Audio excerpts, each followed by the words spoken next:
Assalamualaikum warahmatullahi wabarakatuh. Halo semuanya, dalam video ini kita akan membahas salah satu materi penting dalam pekerjaan sosial, yaitu tentang kelompok dan intervensi kelompok. Kita akan memahami apa itu kelompok, jenis-jenis kelompok, bagaimana membentuk dan memotivasi kelompok, serta tahapan-tahapan dalam intervensi kelompok. Masuk ke bagian pertama, pengertian dari kelompok. Apa itu kelompok? Secara sederhana, kelompok adalah kumpulan dua orang atau lebih yang saling berinteraksi, memiliki tujuan bersama, serta menyadari bahwa mereka adalah bagian dari suatu kesatuan. Menurut Johnson, tahun 1997, kelompok terbentuk ketika dua atau lebih individu berinteraksi secara tatap muka, saling mempengaruhi, serta merasa saling tergantung untuk mencapai tujuan bersama.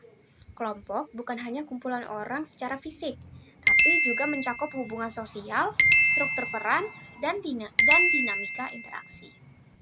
Kelompok terbagi menjadi dua jenis, yaitu kelompok formal dan kelompok informal. Kelompok formal adalah kelompok yang dibentuk secara sadar dan terstruktur dengan aturan serta tujuan yang jelas. Contohnya seperti organisasi kampus, kelompok belajar, atau kelompok dampingan komunitas.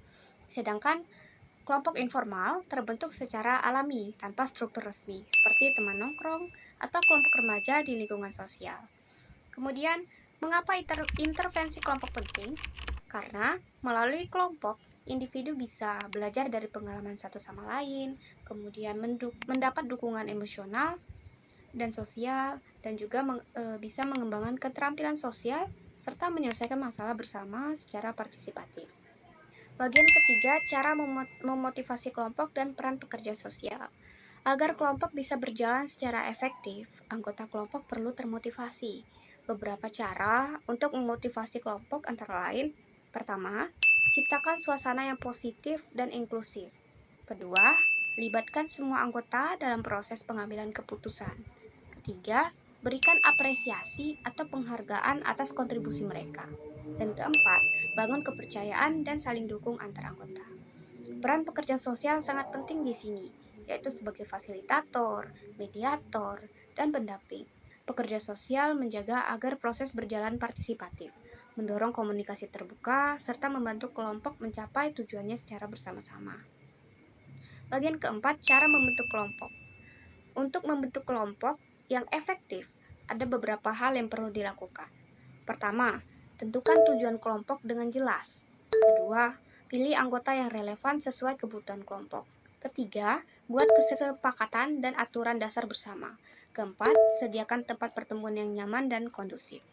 Kelompok dalam pekerjaan sosial juga memiliki berbagai jenis, seperti kelompok edukasi untuk belajar bersama, kelompok sosialisasi untuk melatih kemampuan sosial, kemudian kelompok terapi atau konseling untuk dukungan psikologis, kelompok bantu diri untuk saling dukung antar anggota, dan kelompok tugas atau keterampilan untuk menyelesaikan pekerjaan atau belajar skill-skill tertentu. Waktu pertemuan disesuaikan dengan kebutuhan, tapi idealnya berlangsung selama 60 atau 90 menit dan dilakukan secara rutin di mingguan. Bagian kelima, tahapan intervensi kelompok. Menurut Corey dan para ahli, ada 4 tahap utama dalam intervensi kelompok. Tahap pertama adalah pra-kelompok. Di tahap ini, pekerja sosial menentukan tujuan, memiliki anggota, menentukan tempat pertemuan, dan menyiapkan kontrak kelompok. Tahap 2, tahap awal. Di sini, melakukan perkenalan antar anggota, membangun rasa aman dan percaya, serta menjelaskan aturan dan tujuan kelompok. Tahap ketiga, tahap kerja atau tahap tengah. Ini adalah fase utama. Anggota mulai membahas masalah, berdiskusi, saling memberi umpan balik, dan mencari solusi bersama. Tahap keempat, tahap akhir. Tahap ini mencakup evaluasi hasil, refleksi proses yang telah dilalui, dan merancang rencana lanjutan setelah kelompok berakhir. Kesimpulannya, kelompok bukan hanya tempat berkumpul, tapi juga ruang untuk bertumbuh, belajar, dan saling menguatkan. Melalui intervensi kelompok, pekerja sosial bisa menciptakan perubahan sosial yang bermakna dan berkelanjutan. Terima kasih sudah menonton video ini. Semoga bermanfaat untuk menambah wawasan kita tentang pekerjaan sosial dan intervensi kelompok. Saya akhiri. Wassalamualaikum warahmatullahi wabarakatuh.